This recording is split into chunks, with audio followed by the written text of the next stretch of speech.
Hello, ನಮಸ್ತೆ ಎಲ್ರಿಗೂ. ಎಲ್ಲ ಹೇಗಿದ್ದೀರಾ? ಚೆನ್ನಾಗಿದ್ದೀರಾ ಅನ್ಕೋತೀನಿ. ನಾನು ಚೆನ್ನಾಗಿದ್ದೀನಿ. ನಾನು ನಿಮ್ಮ ವೀಣಾ ಸುರೇಶ್. ಎಲ್ರಿಗೂ ನನ್ನ ಕಾರ್ಯಕ್ರಮವಾದ ಕಥಾಸರಣಿ ರಾಗಸುತಿ ಜೊತೆ ಕಾರ್ಯಕ್ರಮಕ್ಕೆ ಆತ್ಮೀಯ ಸ್ವಾಗತ. ನೋಡ್ತಾ ಇರೋರು, ಕೇಳ್ತಾ ಇರೋರು ಎಲ್ಲರೂ ತಪ್ಪದೆ ಸಬ್ಸ್ಕ್ರೈಬ್ ಮಾಡ್ಕೊಳ್ಳಿ. ಹಾಗೆ ಲೈಕ್ಸು, ಕಮೆಂಟ್ಸು ಕೊಡೋದನ್ನು ಮರಿಬೇಡಿ. ಲೇಟ್ ಆಗ್ತಾ ಇದೆ ಅಂತ ಬೇಜಾರು ಮಾಡ್ಕೋಬೇಡಿ. ನಾನು ನಿಮ್ಮ ಒತ್ತಾಯಕ್ಕಾದರೂ ಹಾಕೋಣ ಅಂತ ಹಾಕ್ತಾ ಇದ್ದೀನಿ. ಪ್ಲೀಸ್ ಎಲ್ಲರೂ ನೋಡಿ, ಕೇಳಿ, ಸಬ್ಸ್ಕ್ರೈಬ್ ಮಾಡ್ಕೊಳ್ಳಿ.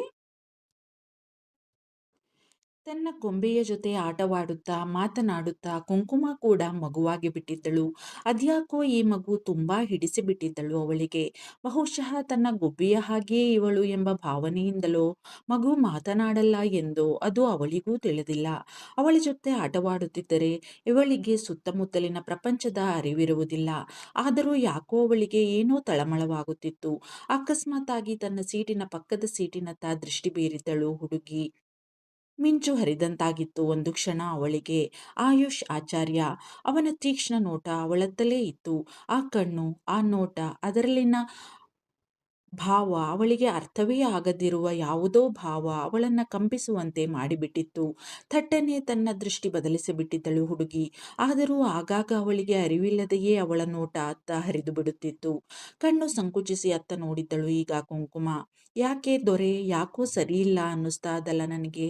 ಅವರ ಮುಖದಲ್ಲಿ ಏನೋ ನೋವು ಇರೋವಂಗೆ ಅನ್ನಿಸ್ತಾ ಇದೆ. ಅಥವಾ ನಾನೇ ಏನೇನೋ ಯೋಚಿಸ್ತಾ ಇದ್ದೀನೇನೋ. ಆದ್ರೂ ಯಾಕೆ ಹೆಂಗಾಡ್ತಾರೆ ದೊರೆ ನನ್ನ ಜೊತೆನಾಗೆ. ನನ್ನ ನೋಡಿದ್ರೆ ಗುರ್ರಂತದೆ. ಅದೇನೇನೋ ಅದೇನೋ ದ್ವೇಷ ನಾನು ಅಂದ್ರೆ ದೊರೆಗೆ. ಹಂಗಿರುವಾಗ ನನ್ನ ಹತ್ರಕ್ಕೆ ಯಾಕೆ ಬರಬೇಕು? ನಂಗೆ ನಂಗೆ ಯಾಕೆ ಮುತ್ತು? ಮುಂದೆ ಯೋಚಿಸಲಾಗದೆ ಸಣ್ಣಗೆ ನಡುಗಿದ್ದಳು ಹುಡುಗಿ. ಅವನು ತನ್ನ ಕೊರಳವನೆಪಿಗೆ ತುಟಿ ಸೋಕಿಸಿದ್ದನ್ನ ನೆನೆದು. ಥತ್, ನನಗ್ಯಾಕೆ ಪದೇ ಪದೇ ಅದೇ ನೆನಪಾಗ್ತಾ ಇದೆ? ಬ್ಯಾಡ ಬ್ಯಾಡ ಅಂದ್ಕೊಂಡಿರದೆ ಕಣ್ಮುಂದೆ ಬಂದು ನನ್ನ ಪ್ರಾಣ ತಿಂತಾ ಇದೆ. ಏನಾರ ಆಗೋಗ್ಲಿ, ನಾನು ಅಂದ್ಕೊಂಡಂಗೆ ನಾನು ಮಾಡೋಳೆ. ನಾನು ಮೊದಲು ಇದೆಲ್ಲ ತಲೆನೋವಿಂದವ ಹೊರಕ್ಕೆ ಬರಲೇಬೇಕು. ಇಲ್ಲ ಅಂದರೆ ನನಗೆ ಹುಚ್ಚೇ ಹಿಡಿದ್ಬಿಡ್ತದೆ ಗ್ಯಾರಂಟಿಯ. ಬ್ಯಾಡವೇ ಬೇಡ ನನಗೆ ಇದೆಲ್ಲನೂ. ನನಗೇನಾರ ಆದರೆ ನಮ್ಮ ಗುಬ್ಬಿ ಕಥೆ ಏನು? ಅವಳ ಭವಿಷ್ಯದ ಕಥೆ ಏನು?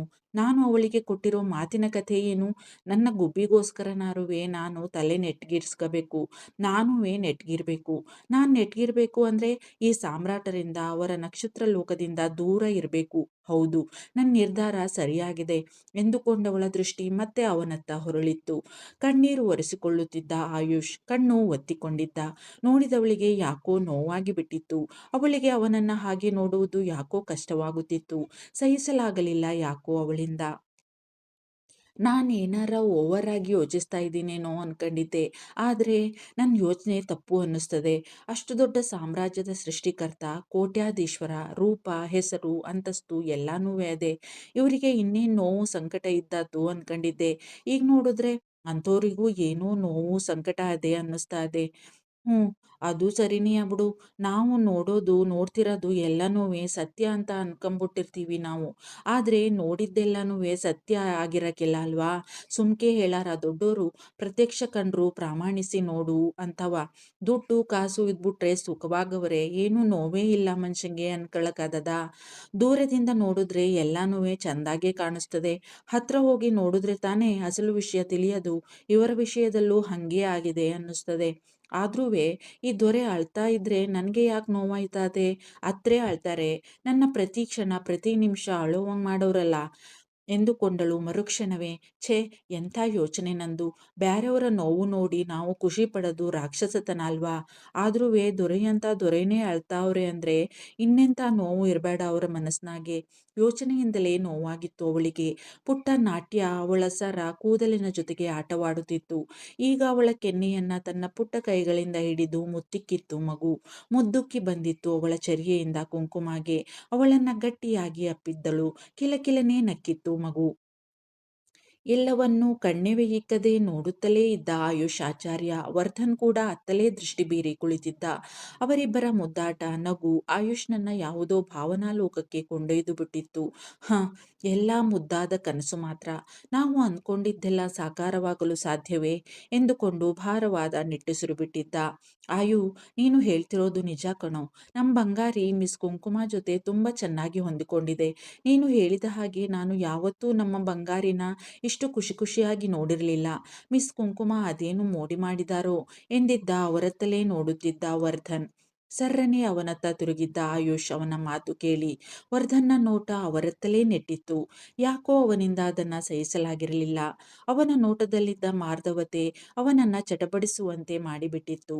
ಸಂಭಾಳಿಸಿಕೊಳ್ಳಲು ಪಟ್ಟ ತನ್ನನ್ನು ತಾನು, ತನ್ನ ಮನಸ್ಸನ್ನು ಸಾಂತ್ವನಗೊಳಿಸಲು ಪ್ರಯತ್ನಿಸಿದ. ಕಣ್ಮುಚ್ಚಿ ದೀರ್ಘವಾಗಿ ಉಸಿರಾಡಿ ಯಶಸ್ವಿಯಾದ ತನ್ನ ಪ್ರಯತ್ನದಲ್ಲಿ ಆಯುಷ್ ಮನಸ್ಸು ತಹಬಂದಿಗೆ ಬಂದಿತ್ತು. ತಾನು ಈಗ ಅವರತ್ತಲೇ ನೋಟ ನೆಟ್ಟ. ಮತ್ತೆ, ಹೇಯ್ ಸುಂದ್ರಿ, ನನ್ನ ಮರ್ತೇ ಬಿಟ್ಟಿದೀಯಾ ಅಲ್ವಾ? ದಿನಕ್ಕೆ ಒಂದ್ಸಲನಾರುವೆ ಕಾಲ್ ಮಾಡ್ತೀನಿ ಅಂದೋಳು. ಅಲ್ಲಿ ಹೋದ್ಮೇಲೆ ಪತ್ತೆನೇ ಇಲ್ವಲ್ಲಿ ನಿಂದು. ಹೋಗು, ನಿನ್ ಜೊತೆ ಟೂ ನಾನು. ಮುಖ ಊದಿಸಿದ್ದಳು ಮಂದಾರ. ಮಧ್ಯರಾತ್ರಿಯ 1:15 ವೈಟ್ ಫೀಲ್ಡಿಂದ ಫ್ಲೈಟ್ ಇಳಿದು ಕಂಪನಿಯ ಕಾರಲ್ಲೇ ಮನೆಗೆ ಬಂದು ಸೇರಿದ್ದಳು ಕುಂಕುಮ. ಗೆಳತಿಯ ಆಗಮನದ ಸುದ್ದಿ ತಿಳಿದ ಮಂದಾರ ಎಚ್ಚರವೇ ಇದ್ದಳು. ಅಷ್ಟು ರಾತ್ರಿಯಾಗಿದ್ದರೂ ಕೂಡ. ಏನೇ ಇದು, ಇನ್ನೂ ಮಲ್ಕೊಂಡಿಲ್ವಾ ನೀನು ಎಂದಿದ್ದಳು ಕುಂಕುಮ ಅವಳ ವಾಗ್ದಾಳಿಗೆ ಸುಸ್ತಾಗಿ. ಗೆಳತಿಯ ಮುಂದೆ ಆಟೋಮ್ಯಾಟಿಕ್ ಆಗಿ ತೆಲುಗು ಭಾಷೆ ನುಸುಳು ಬಿಡುತ್ತಿತ್ತು ಅವಳ ಬಾಯಿಂದ. ಎಷ್ಟೆಂದರೂ ಮೊದಲು ಕಲಿತ ಭಾಷೆ ಅದೇ ಅಲ್ಲವೇ? ಆ ನಾನು ಮಲ್ಕೊಂಡ್ರೆ ನಿಂಗೆ ಮನೆ ಒಳ್ಳಿಕೆ ಬಿಟ್ಕೊಳ್ಳೋಕೆ ಜನ ಬ್ಯಾಡ್ವೇ? ಚೆನ್ನಾಗಿ ಕೇಳ್ತಿದ್ಯಾ ಕಣೆ, ಮಾತು ಮರೆಸ್ಬೇಡ ನೀನು. ಹೇಳು, ಯಾಕೆ ಕಾಲ್ ಮಾಡಲಿಲ್ಲ ನನಗೆ? ಏನಂತ ಗನಾಂಧಾರಿ ಕೆಲಸ ಇತ್ತು ನಿನಗೆ ರಾತ್ರಿನೂವೆ? 5 ನಿಮಿಷ ಗೆಳತಿಯ ಹತ್ರ ಮಾತಾಡೋಕ್ಕಾಗದೇ ಇರುವಂಥದ್ದು? ಮುಖ ಊದಿಸಿ ರೇಗಿದ್ದಳು ಮಂದಾರ. ಇರೇ ಮಾರೈತಿ, ನಾನು ಒಳಿಕ್ ಬಂದು ಉಸಿರಾರ ತೆಕ್ಕತೀನಿ ಸ್ವಲ್ಪ, ಒಂದು ಗಳಿಗೆ ಕೂತ್ಕೊಂಡು ಎಂದವಳು ಹೋಗಿ ಹುಸ್ಸಪ್ಪ ಎಂದು ಚಾಪೆಯ ಮೇಲೆ ಕುಳಿತು ಕಾಲು ಚಾಚಿದ್ದಳು ಹುಡುಗಿ. ಮೈ ಡಿಯರ್ ಮಂದ, ನಿನಗೆ ಗೊತ್ತದೆ ಅಲ್ವಾ ಈ ಕೆಲಸ ಹೆಂಗೆ ಅಂತವ? ಫ್ಯಾಷನ್ ಲೋಕ ಇದು, ವಿಚಿತ್ರ ಲೋಕ. ಅದರಲ್ಲೂ ದೊಡ್ಡ ಇವೆಂಟ್ ಬೇರೆ. ರಾತ್ರಿಯ ಝಗಮಗಿಸೋ ಬೆಳಕಲ್ಲೆಯ ತಾನೇ ಇಲ್ಲಿ ಕೆಲಸ ಶುರುವಾಗದು. ಬ್ಯಾರೆ ಕಡೆ ಕೆಲಸಗಳು ಹಗಲಲ್ಲಿ ಇದ್ರೆ ಇಲ್ಲಿ ರಾತ್ರಿನೇ ಅಲ್ವಾ ಕೆಲಸ. ಅದಕ್ಕೆಯ ಕಣೆ ಕಾಲ್ ಮಾಡೋಕ್ಕಾಗಲಿಲ್ಲ, ಸಾರಿ ಮಂದ ಎಂದಿದ್ದಳು ಮುಖ ಬಾಡಿಸಿ. ಹೋಗ್ಲಿ ಬಿಡು, ನನಗೂ ಗೊತ್ತದೆ ಈ ಕೆಲಸದ ಬಗ್ಗೆ.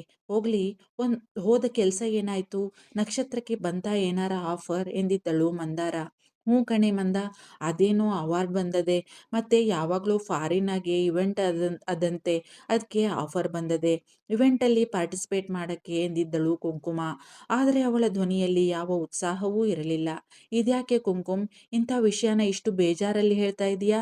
ನಿನ್ನ ಕಂಪ್ನಿ ಫೇಮಸ್ ಆಗದೆ ಖುಷಿಯಿಂದ ಹೇಳ್ಬೇಕಲ್ವಾ? ಏನಾಯ್ತೆ ನಿಂಗೆ ಎಂದಿದ್ದಳು ಅನುಮಾನದಿಂದ ಮಂದಾರ. ಅವಳ ಮುಖವನ್ನೇ ನೋಡಿದ್ದಳು ಹುಡುಗಿ ಶೂನ್ಯ ದೃಷ್ಟಿಯಿಂದ. ಏನಂತ ಹೇಳೋದು ಇವಳಿಗೆ? ನಾಳೆ ನಾನು ಕಂಪನಿಗೆ ರಿಸೈನ್ ಮಾಡ್ತಿದ್ದೀನಿ. ಇನ್ನು ಅದು ನನ್ನ ಕಂಪನಿ ಅಲ್ಲ ಅಂತನಾ? ನಕ್ಷತ್ರ ಲೋಕದ ಸಾಮ್ರಾಟರಿಗೆ ನನ್ನ ಕಂಡ್ರೆ ದ್ವೇಷ, ಅದಕ್ಕೆ ನಾನು ರಿಸೈನ್ ಮಾಡ್ತಿದ್ದೀನಿ ಅಂತಾನಾ? ಅವರ ದ್ವೇಷವನ್ನು ನನ್ನಿಂದ ಸಹಿಸಲು ಸಾಧ್ಯವಿಲ್ಲ, ಅದಕ್ಕೆ ರಿಸೈನ್ ಮಾಡ್ತಿದ್ದೀನಿ ಅಂತಾನಾ? ಏನಂತ ಹೇಳಿ? ಎಲ್ಲಕ್ಕಿಂತ ಹೆಚ್ಚಾಗಿ ನನಗೆ ನೋವಾಗಿದ್ದು ನನ್ನ ಗೊಂಬೆ ನನ್ನ ಬಿಟ್ಟು ಹೋಗೋವಾಗ ಅಳ್ತಾ ಇದ್ದಿದ್ದು. ಪಾಪದ ಮಗು, ಅದ್ಯಾಕೆ ನನ್ನ ಅಷ್ಟು ಹಚ್ಚಿಕೊಂಡಿದೆಯೋ? ಈಗ ಏನು ಮಾಡ್ತಾ ಇರ್ಬೋದು ಮಗು? ಇನ್ನೂ ಅಳ್ತಾ ಇರಬಹುದೇ? ದೀರ್ಘ ಆಲೋಚನೆಯಲ್ಲಿ ಮುಳುಗಿದ್ದಳು ಅವಳನ್ನೇ ನೋಡುತ್ತಾ ಕುಂಕುಮ್. ಹೊತ್ತು ಸುಸ್ತಾಗಿ ಆಯುಷ್ನ ತೋಳಲ್ಲೇ ನಿದ್ರೆಗೆ ಶರಣಾಗಿತ್ತು ಮಗು.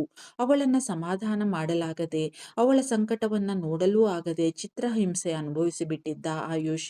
ಆ ಹುಡುಗಿ ಯಾಕಾದರೂ ಮಗುವಿನ ಕಣ್ಣಿಗೆ ಬಿದ್ದಳು? ಯಾಕಾದರೂ ಅವಳನ್ನ ಇವೆಂಟ್ಗೆ ಬರಹೇಳಿದನೋ ವರು? ನನ್ನ ನೆಮ್ಮದಿಯೇ ಹಾಳಾಗಿ ಹೋಯಿತು. ಮೊದಲೇ ಹುಡುಗಿಯ ಹತ್ತಿರವೂ ಹೋಗಲಾಗದೆ, ದೂರವೂ ಇರಲಾಗದೆ ಹುಚ್ಚನಾಗಿ ಬಿಟ್ಟಿದ್ದೇನೆ ನಾನು. ಜೊತೆಗೆ ಮಗುವಿನ ಸಂಕಟವನ್ನ ನೋಡಲಾಗದೆ ಒದ್ದಾಡುವಂತಾಗಿದೆ. ಏನು ಮಾಡಲಿ ನಾನು? ಚಡಪಡಿಸಿ ಹೋದ ಆಯುಷ್ ಆಚಾರ್ಯ ಕಾರಿನ ಸೀಟಿಗೆ ತಲೆಯಾನಿಸಿ ಕಣ್ಣು ಮುಚ್ಚಿದ್ದ. ಅವನ ಮುಖವನ್ನೇ ನೋಡುತ್ತಿದ್ದ ವರ್ಧನ್ ಅವನ ಹೆಗಲು ಬಳಸಿದ್ದ ಅನುಕಂಪದಿಂದ. ಆಯುಷ್ನ ನೋವು ಸಂಕಟ ಅವನಿಗಿಂತ ಹೆಚ್ಚಾಗಿ ಯಾರು ತಾನೇ ಬಲ್ಲರು? ಕಾರು ಬಂಗಲೆಯ ಆವರಣದೊಳಗೆ ಪ್ರವೇಶಿಸಿತು. ಎಷ್ಟು ನೋವನ್ನ ತನ್ನ ಎದೆಯೊಳಗೆ ಬಚ್ಚಿಟ್ಟುಕೊಂಡಿದ್ದಾನೋ ಈ ಹುಡುಗ. ಯಾರಲ್ಲೂ ತನ್ನ ನೋವನ್ನ ಹೇಳಿಕೊಳ್ಳೋನೇ ಅಲ್ಲ, ನೋವನ್ನೇ ಅಲ್ಲ, ತನ್ನ ಯಾವ ಭಾವನೆಗಳನ್ನೂ ಕೂಡ ಬೇರೆಯವರ ಎದುರು ತೋರಿಸಿಕೊಳ್ಳುವನಲ್ಲ. ಎಷ್ಟು ಅಂತ ತಡೆದುಕೊಳ್ಳೋಕೆ ಸಾಧ್ಯ? ತನ್ನವರು ಎನಿಸಿಕೊಂಡ, ತನ್ನ ಜೀವ ಎನಿಸಿಕೊಂಡ ಎಲ್ಲರನ್ನೂ ಒಂದೇ ಸಲ ಕಳೆದುಕೊಂಡರೆ ಹೇಗಿರಬೇಡ ಆ ಮನುಷ್ಯನ ಮನಸ್ಥಿತಿ? ಆದರೂ ಇಷ್ಟರ ಮಟ್ಟಿಗೆ ಸ್ಥಿಮಿತದಲ್ಲಿದ್ದಾನೆ ಇವನು ಎಂದರೆ ಅದು ಅವನ ವಿಲ್ ಪವರ್, ಆತ್ಮಸ್ಥೈರ್ಯದಿಂದ ಮಾತ್ರ. ಆದರೂ ಒಮ್ಮೊಮ್ಮೆ ತನ್ನ ಮಾನಸಿಕ ಸ್ಥಿಮಿತವನ್ನ ಕಳೆದುಕೊಳ್ಳುತ್ತಿದ್ದ ಆಯುಷ್. ಅದು ವರ್ಧನ್ಗೆ ಹಾಗೂ ಅವನ ಮನೆಯವರಿಗೆ ಮಾತ್ರ ಗೊತ್ತು. ಅವಘಡದ ನಂತರ ಅವನು ಮಾನಸಿಕ ರೋಗಿಯೇ ಆಗಿ ಹೋಗಿದ್ದ. ಸತತವಾಗಿ ಕೌನ್ಸೆಲಿಂಗ್ ತೆಗೆದುಕೊಂಡ ನಂತರವೇ ಅವನ ಸ್ಥಿತಿ ಸುಧಾರಿಸಿದ್ದು. ಈಗಲೂ ಮಾತ್ರೆ ತೆಗೆದುಕೊಂಡರೆ ಮಾತ್ರ ಅವನ ಮನಸ್ಸು ತಕ್ಕ ಮಟ್ಟಿಗೆ ಸಮಸ್ಥಿತಿಯಲ್ಲಿ ಇರುತ್ತದೆ. ಒಂದರ ಮೇಲೊಂದರಂತೆ ಪೆಟ್ಟು ತಿಂದರೆ ಹೇಗೆ ತಾನೇ ಒಬ್ಬ ಮನುಷ್ಯ ತಡೆದುಕೊಳ್ಳಲು ಸಾಧ್ಯ? ಅವನ ಸ್ಥಿತಿ ನೋಡಿ ವರ್ಧನ್ಗೂ ಅತೀವ ನೋವಾಗುತ್ತಿತ್ತು. ಆದರೇನು ಮಾಡಲು ಸಾಧ್ಯ? ಆಗಿ ಹೋಗಿದ್ದನ್ನು ಯಾರಿಂದಲೂ ಬದಲಾಯಿಸಲು ಸಾಧ್ಯವಿಲ್ಲ ಅಲ್ಲವೇ? ಶೆಡ್ ಒಳಗೆ ಕಾರ್ ಪಾರ್ಕ್ ಆಗಿತ್ತು. ಮಲಗಿದ್ದ ಮಗುವನ್ನ ತೋಳಲ್ಲಿ ಎತ್ತುಕೊಂಡು ಕೆಳಗಿಳಿದಿದ್ದ ಆಯುಷ್. ಅವನ ಹಿಂದೆಯೇ ವರ್ಧನ್ ಕೂಡ. ಓಡೋಡಿ ಬಂದಿದ್ದ ಜನಾರ್ದನ್. ಆ ಸರಿರಾತ್ರಿಯಲ್ಲೂ ಕೂಡ ಮಲಗದೇ ಇದ್ದು ಅವನ ಬರುವನ್ನೇ ಕಾಯುತ್ತಿದ್ದ ಅವನು. ವಾಯ್ ಅಣ್ಣ, ವರುವಣ್ಣ, ಬಂದಾಯ್ತಾ ನೀವು? ಎಂತ ಇಷ್ಟು ತಡ ಆಗುಂಟಲ್ಲ ಬರುವುದು? ಓ, ನಮ್ ಚಿನ್ನು ಬಂಗಾರಿ ಮಲಗಿಯೇ ಬಿಟ್ಟಿದೆ. ಇನ್ನೆಂತ ಮತ್ತೆ? ರಾತ್ರಿ 1:30 ಆಗುಂಟಲ್ಲ ಪಾಪ. ಆರಾಮಾಗಿ ಉಂಟಲ್ಲ ಬಂಗಾರಿ? ಸರಿ ಸರಿ, ಬನ್ನಿ ಒಳಗೆ. ಕೊಡಿ ಅಣ್ಣ ಬಂಗಾರಿನ, ನಾನು ಎತ್ತಿಕೊಳ್ತೇನೆ ಎಂದು ಒಂದೇ ಸಮನೆ ಮಾತಾಡಿದವನು ನಾಟ್ಯಾಳನ್ನ ಎತ್ತಿಕೊಂಡು ಮುಂದೆ ನಡೆದಿದ್ದ ರಾಕಿ. ಅವನು ಹೋದ ದಾರಿಯನ್ನೇ ನೋಡುತ್ತಾ ನಿಂತೇ ಇದ್ದ ಆಯುಷ್. ಅವನ ಚಿಂತೆ, ನೋವು, ಯೋಚನೆಗೆ ಮಿತಿಯೇ ಇರಲಿಲ್ಲ. ನಿಂತಿದ್ದವನ ಹೆಗಲು ಸುತ್ತ ಕೈ ಬಳಸಿದ್ದ ವರ್ಧನ್. ಆಯು, ನಿನ್ನ ನೋವು, ಚಿಂತೆ ಎಲ್ಲಾನೂ ಅರ್ಥ ಆಗುತ್ತೆ ಕಣೋ ನನಗೆ. ಆದರೆ ಆಗಿ ಹೋಗಿದ್ದರ ಬಗ್ಗೆ ಚಿಂತೆ ಮಾಡಿ ಏನೂ ಪ್ರಯೋಜನ ಇಲ್ಲ ಅಲ್ವಾ? ನೀನು ಅನುಭವಿಸುತ್ತಿರುವ ನೋವು ಮರೆಯುವಂಥದ್ದಲ್ಲ ಅನ್ನೋದು ನನಗೂ ಗೊತ್ತು ಆಯು. ಆದರೆ ಆ ಮಗುವಿಗೋಸ್ಕರ, ನಿನ್ನ ಡ್ಯಾಡಿಗೋಸ್ಕರ ಆದರೂ ನೀನು ಸ್ಟ್ರಾಂಗ್ ಆಗಿ ಇರಬೇಕು ಕಣೋ. ನೋಡು, ನೀನು ಹೀಗಿದ್ರೆ ನಿನ್ನ ಡ್ಯಾಡಿ ಕೂಡ ಬೇಜಾರು ಮಾಡ್ಕೋತಾರೆ ಆಯು. ಸಮಾಧಾನ ಮಾಡ್ಕೊಳ್ಳೋ ಎಂದಿದ್ದ ವರ್ಧನ್ ನೋವಿನಲ್ಲಿ. ಎಚ್ಚೆತ್ತವನು ಅವನೇ ನೋಡಿದ್ದ, ಯಾವ ಭಾವನೆಯೂ ಇಲ್ಲದೆ. ವರು, ನಾನು ಇಷ್ಟರ ಮಟ್ಟಿಗಾದರೂ ಇರಲು ಪ್ರಯತ್ನ ಮಾಡ್ತಿರೋದೇ ಅವರಿಬ್ಬರಿಗೋಸ್ಕರ ಕಣೋ. ಇಲ್ಲದೇ ಇದ್ದರೆ ನನಗೆ ಬದುಕಲು ಯಾವ ಕಾರಣ ಇದೆ ಹೇಳು? ನನ್ನವರು ಅಂತ ಈ ಮನೆಯಲ್ಲಿ ಇರೋದು ಅವರಿಬ್ಬರೇ ಅಲ್ವಾ? ಇನ್ಯಾರಿದ್ದಾರೆ ನನಗೆ? ನಾನೆಷ್ಟೇ ಪ್ರಯತ್ನ ಪಟ್ರೂ ಸೋತು ಹೋಗ್ತಿದ್ದೀನಿ ಕಣೋವರು ಒಂದೊಂದು ಸಲ. ನಾನು ಮನುಷ್ಯನೇ ಅಲ್ವಾ?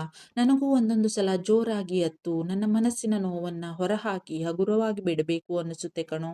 ಆದರೆ ಆದರೆ ಹಾಗೆ ಮಾಡಲಾಗದ ಅಸಹಾಯಕ ಪರಿಸ್ಥಿತಿ ನನ್ನದು. ಯಾರಿಗೆ ಹೇಳಲಿ? ಏನು ಮಾಡಲಿ? ಸಾಕಾಗಿದೆ ಬರು, ನನಗೆ ಸೋತು ಹೋಗ್ತಿದ್ದೇನೇನೋ ಅನ್ನಿಸ್ತಿದೆ ಮಗ. ಕೈಯಿಂದ ತುಂಬಿ ಬಂದ ಕಂಗಳನ್ನು ಒತ್ತಿಕೊಂಡಿದ್ದ ಆಯುಷ್.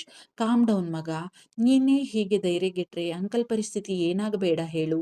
ಈಗ ಅಂಥದ್ದೇನಾಯ್ತು ಅಂತ ಹೀಗೆ ಮಾತಾಡ್ತಾ ಇದೀಯಾ ನೀನು ಹೇಳು? ಎಲ್ಲ ಸಮಸ್ಯೆಗೂ ಒಂದು ಪರಿಹಾರ ಅಂತ ಇದ್ದೇ ಇರುತ್ತೆ. ಅದನ್ನ ನಾವು ಹುಡುಕಿಕೊಳ್ಬೇಕು ಅಷ್ಟೇ. ನೀನು ಇಂಥ ಮಾತನ್ನೆಲ್ಲ ಆಡ್ಬೇಡ ಕಣೋ ಆಯು. ನೀನು ಅನ್ಕೊಂಡಿರಬಹುದು ನಿನ್ನವರು ಅಂತ ಇರೋದು ಇಬ್ರೇ ಅಂತ. ಆದ್ರೆ ನನಗೆ ನನ್ನ ಅಮ್ಮ ಮತ್ತೆ ನಿನ್ನ ಬಿಟ್ಟರೆ ಇನ್ಯಾರೂ ಇಲ್ಲ ಅನ್ನೋದನ್ನ ಮರ್ತಿದೀಯಾ ನೀನು? ನೀನು ಚೆನ್ನಾಗಿರ್ಬೇಕು ಅಂತ ಮನಸಾರ ಬಯಸೋರಲ್ಲಿ ನಾನೂ ಒಬ್ಬ ಕಣೋ ಆಯು ಎಂದಿದ್ದ ನೋವಿನಿಂದ ವರ್ಧನ್. ನನ್ನ ಮಾತಿನ ಅರ್ಥ ಅದಲ್ಲ ಕಣೋವರು. ನನಗೆ ಗೊತ್ತು ನೀನು ನನ್ನ ಎಷ್ಟು ಹಚ್ಚಿಕೊಂಡಿದೀಯಾ ಅಂತ. ಸಾರಿ ಮಗ, ನನ್ನ ಮಾತಿನಿಂದ ನಿಂಗೆ ಹರ್ಟ್ ಆದ್ರೆ ಎಂದಿದ್ದ ಆಯುಷ್ ಪಶ್ಚಾತ್ತಾಪದಿಂದ. ಅವನ ಬೆನ್ನು ಸವರಿದ್ದ ವರ್ಧನ್. ಬೇಜಾರೇನೂ ಇಲ್ಲ ಎನ್ನುವಂತೆ. ವರು, ಇವತ್ತೇನೋ ಮಗು ನಿದ್ದೆ ಮಾಡಿದಾಳೆ. ನಾಳೆ ಹೇಗೆ ಸಮಾಧಾನ ಮಾಡ್ಲಿ ಹೇಳು ಅವಳನ್ನ ನಾನು? ಏನೂ ಅರಿಯದ ಕಂದ ಅದು. ಅದ್ಯಾಕೆ ಆ ಹುಡುಗಿಯನ್ನ ಇಷ್ಟು ಹಚ್ಚಿಕೊಂಡಿದ್ದಾಳೋ ಅರ್ಥ ಆಗ್ತಿಲ್ಲ ಕಣೋ. ಅವಳೇ ಬೇಕು ಅಂತ ಹಠ ಹಿಡಿದರೆ ಏನು ಮಾಡ್ಲಿ ಹೇಳು ನಾನು? ದಿನವೂ ಆ ಹುಡುಗಿ ಇವಳ ಜೊತೆ ಇರಲು ಸಾಧ್ಯವೇ? ಹೇಗೆ ಅರ್ಥ ಮಾಡಿಸಲಿ ನನ್ನ ಮಗಳಿಗೆ ಇದನ್ನ? ಏನೂ ಮಾಡಲಾಗದ ಅಸಹಾಯಕನಾಗಿ ಬಿಟ್ಟಿದ್ದೀನಿ ನಾನು ಅನ್ನಿಸ್ತಾ ಇದೆ ನನಗೆ ಮಗ ಎಂದಿದ್ದ ಅಸಹಾಯಕತೆಯಿಂದ ಆಯುಷ್.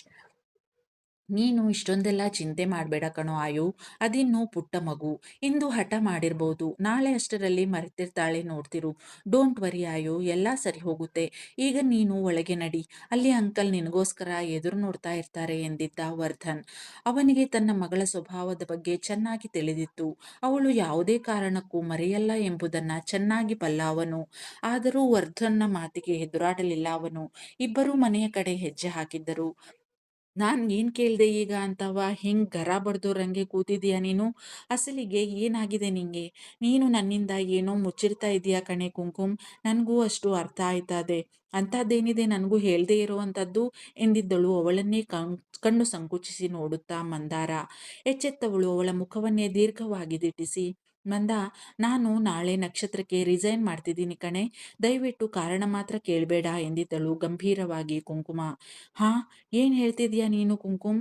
ನಿನ್ಗೇನಾರೆ ತಲೆಗಿಲೆ ಕೆಟ್ಟೈತೇನೆ? ಅಂತ ಒಳ್ಳೆ ಕಂಪ್ನಿ, ಒಳ್ಳೆ ಸಂಬಳ ಇರೋ ಕೆಲ್ಸನ ಬಿಡ್ತೀನಿ ಅಂತಿದೀಯಲ್ಲೇ?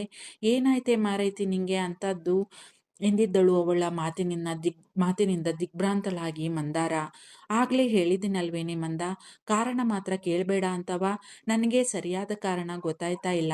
ನನ್ಗ್ಯಾಕೋ ಅಲ್ಲಿ ಕೆಲಸ ಮಾಡೋದು ಹಿಂಸೆ ಅನ್ನಿಸ್ತಾ ಇದೆ ಮಂದ. ಆಯ್ತಾ ಇಲ್ಲ ನನ್ನ ಕೈಲಿ. ನನಗೆ ನನ್ನ ಪ್ರೊಫೆಷನ್ನೇ ಸರಿ ನೋಡು. ಈ ದುಡ್ಡು ಬೇಡ, ಮನ್ಸಿಗೆ ಹಿಡಿಸ್ದೇ ಇರೋ ಕೆಲಸ ಮಾಡೋದು ಬೇಡ. ಅದಕ್ಕೆಯ ರಿಸೈನ್ ಮಾಡ್ಬಿಡ್ತಿದ್ದೀನಿ ನಿನ್ನ ನಕ್ಷತ್ರ ಲೋಕಕ್ಕೆ ಎಂದಿದ್ದಳು ಕುಂಕುಮ ನೋವಿನಿಂದಲೇ. ನಿಜವಾದ ವಿಷಯವನ್ನ ಹೇಗೆ ಹೇಳಲಿ ಇವಳಿಗೆ? ಇದಕ್ಕೆಲ್ಲ ದೊರೆನೇ ಕಾರಣ, ಅವರ ದ್ವೇಷನೇ ಕಾರಣ ಅಂತವಾ ಎಂದುಕೊಂಡಳು ಹುಡುಗಿ. ನಿಟ್ಟುಸಿರು ಬಿಟ್ಟಳು ಮಂದಾರ ಅವಳ ಮಾತು ಕೇಳಿ. ಏನೋ ಕುಂಕುಮ್, ನನ್ಗೇನೋ ನಿನ್ನ ನಿರ್ಧಾರ ಸರಿಯದೆ ಅನ್ಸಕ್ಕಿಲ್ಲ. ಗಡಿಬಿಡಿಯಲ್ಲಿ ತಗೊಂಡಿರೋ ನಿರ್ಧಾರ ಅನ್ನಿಸ್ತಾದೆ. ಆದ್ರೂ ನಿನಗೆ ಇಷ್ಟ ಇಲ್ಲ ಅಂದ್ರೆ ಬ್ಯಾಡ ಬಿಡು, ಹೋಮ್ ನರ್ಸ್ ಕೆಲಸನೇ ಮಾಡು. ನಮ್ಮ ಮನಸ್ಸಿಗೆ ಇಷ್ಟ ಇರೋ ಕೆಲಸ ಮಾಡಿದ್ರೆ ನೆಮ್ಮದಿಯಾರೇ ಇರ್ತದೆ ಅಲ್ವಾ ಎಂದಿದ್ದಳು. ನಡಿ ನಡಿ ನಡಿ ಮನಿಕಳನ. ಬೆಳಗಿನ ಜಾವದ 2:30 ಆಗೋಗದೆ ಕುಂಕುಮ್. ನೀನು ಫ್ರೆಶ್ ಅಪ್ ಆಗಿ ಏನಾರ ತಿನ್ಬಿಟ್ ಬಾ, ನಾನು ಹಾಸಿಗೆ ಹಾಸಿರ್ತೀನಿ ಅಷ್ಟರಲ್ಲಿ ಎಂದಿದ್ದಳು ಮಂದಾರ. ಕುಳಿತಲ್ಲಿಂದ ಎದ್ದಿದ್ದಳು ಹುಡುಗಿ.